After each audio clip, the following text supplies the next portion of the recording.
कश्यप ऋषि का नाम सुना है? बड़े ही महान ऋषि है। उनकी 16 पत्नियां थी। अब 16 पत्नियों में से एक का नाम था कद्रु और दूसरी का नाम था विनीता।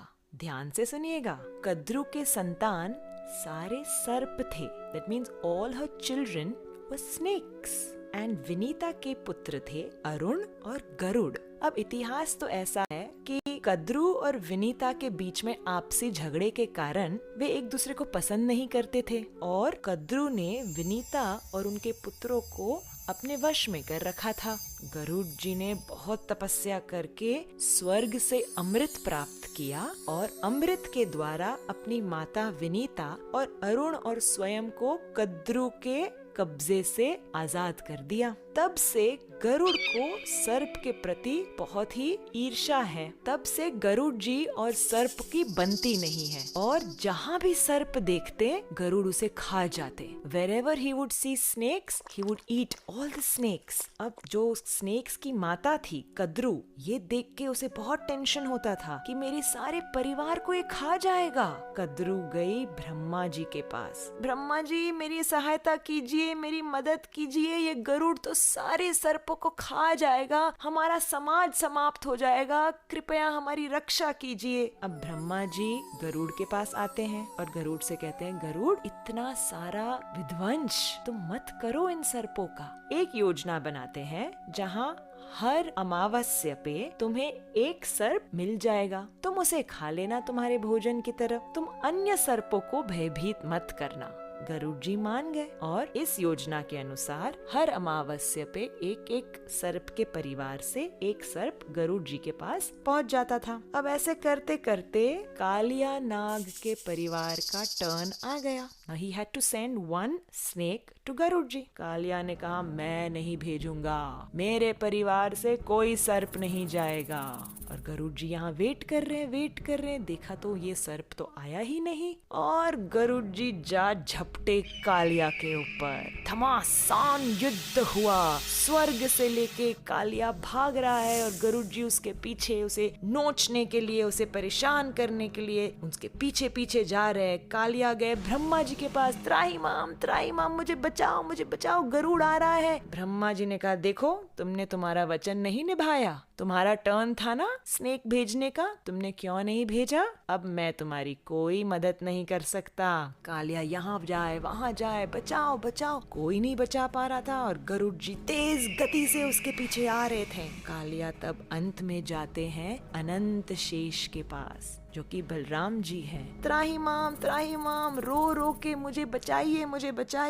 अब बलराम जी का हृदय तो बड़ा कोमल है। अनंत शेष कहते हैं कालिया से, कालिया तुम व्रज में यमुना नदी में जाकर छिप जाओ, वहाँ तुम्हें गरुड़ नहीं परेशान करेगा, वहाँ तक तो वो आ भी नहीं सकता, यमुना का जल छू भी नहीं सकता। कालिया कहते हैं, अच्छा मुझे बताइए क्यों, ऐसा क्यों है? तो अनंत शेष उसका इतिहास बताते हुए कहते हैं कि एक समय की बात है, यमुना नदी के अंदर शौभरी मुनि तपस्या कर रहे थे। In the water he was meditating और उस समय गरुड़ जी यमुना में से एक मछली को उठाते हैं भोजन के लिए। अब Garuda is an eagle, right? Eagles catch fish and they eat. So इस मछली ने शौभरी मुनि को प्रार्थना की, मुनिवर मुझे बचाओ, गरुड़ के मुख से मुझे बचाओ। और फिर शौभरी मुनि ने उस मछली को बचाते हुए गरुड़ को श्राप दिया, गरुड़ तुम इस यमुना के जल में जैसे ही छुओगे तुम्हारी मृत्यु हो जाएगी, ये मेरा श्राप है।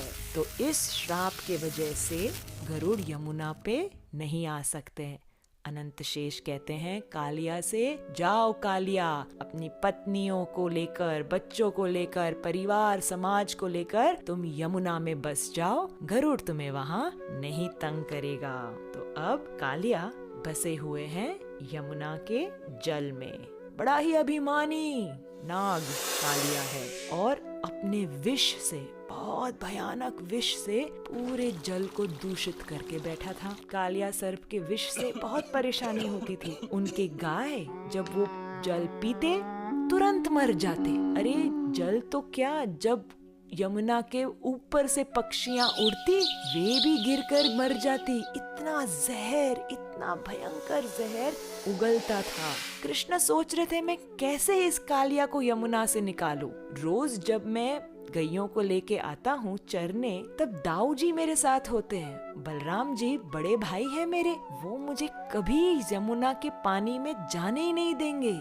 मैं अब ऐसे प्लान करता हूँ कि कल दाऊ जी का बर्थडे है, तो बलराम जी के जन्मदिन पर हम ऐसे प्लानिंग करेंगे कि उन्हें हम साथ में लेकर ही नहीं आएंगे यमुना के तट पर, उन्हें हम घर पर रहने देंगे। तो जब बलराम जी घर पर रहेंगे, कृष्ण अकेले रहेंगे मित्रों के साथ, तो कृष्ण ने सोचा मैं तब जाके यमुना में कूद जाऊंगा और कालिया को सबक सिखाऊंगा। जिस दिन बलराम जी का जन्मदिन था, कृष्ण उसे छोड़कर गैयों को लेकर यमुना के तट आते हैं और वहाँ पे जैसे ही गाय वहाँ पहुँचती है, एक एक एक करके मर जाती है। सब सखाए घबरा जाते हैं, कृष्ण कृष्ण हमारी गैया को बचाओ बचाओ, पानी पीते ही मर गई। कालिया का इतना भयंकर वहाँ पे विष है, कुछ करो कन्हैया। कृष्ण वहाँ आके अपने कोमल हाथों से जब गैयों को प्रेम करते हैं तो गैया जीवित हो जाती है।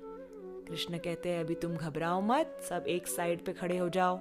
कृष्ण कदम्ब के वृक्ष पर चढ़ते हैं और धीरे धीरे एक डाली पर पहुंच के वहां से सीधे अंदर यमुना में छलांग मारते हैं। जैसे ही छलांग मारते हैं, बहुत बड़ा splash of water happens and Krishna अंदर अंदर अंदर अंदर यमुना में जाते हैं। कालिया वहां सो रहा था और इतना पानी में जब अंदर जाते हैं, there's a turbulence, there's a disturbance।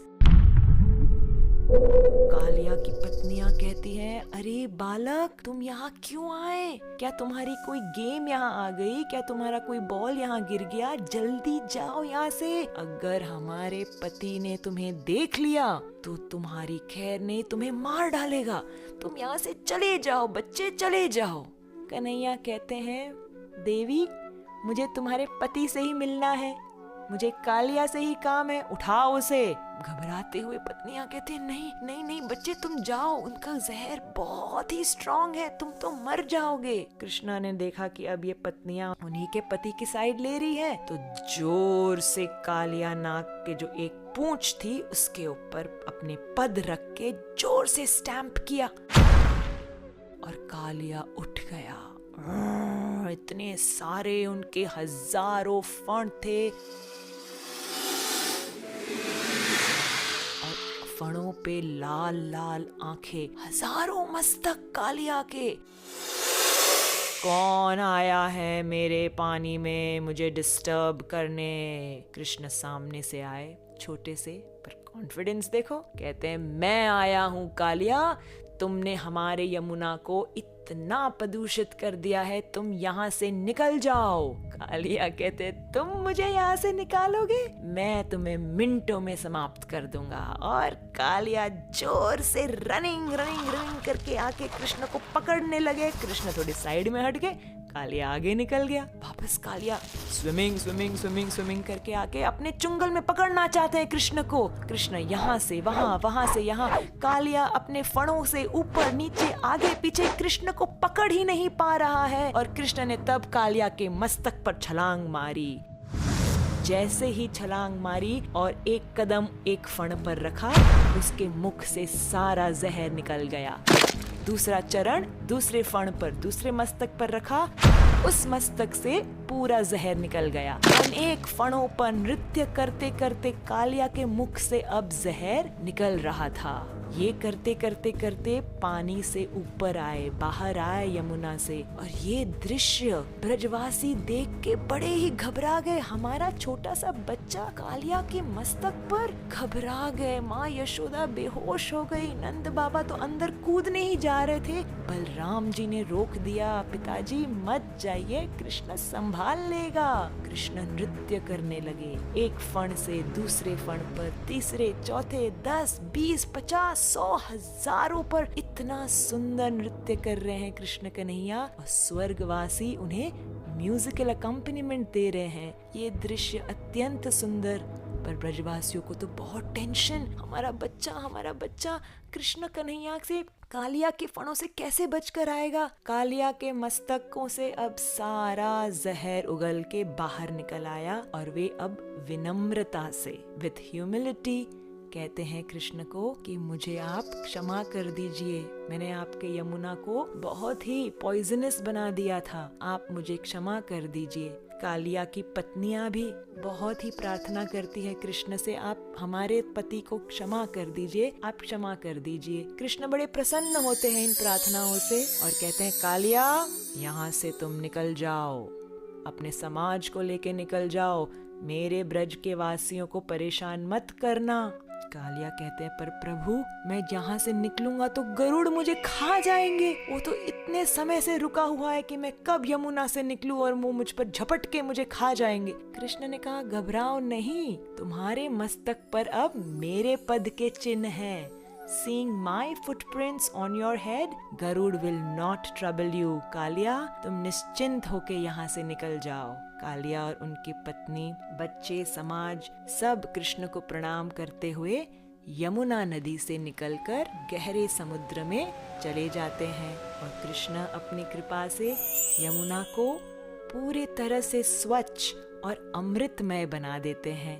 ये देखकर ब्रजवासी, ग्वाल बाल, सखा, गोपियां इतने आनंदित, जय जय कृष्ण तुमने कर दिखाया, तुमने हमारे यमुना नदी को बचा दिया, तुम्हारी जय हो, तुम्हारी जय हो। इस प्रकार से कालिया दमन लीला ब्रज में हुई। आइए चलो सुनते हैं एक दूसरी कहानी।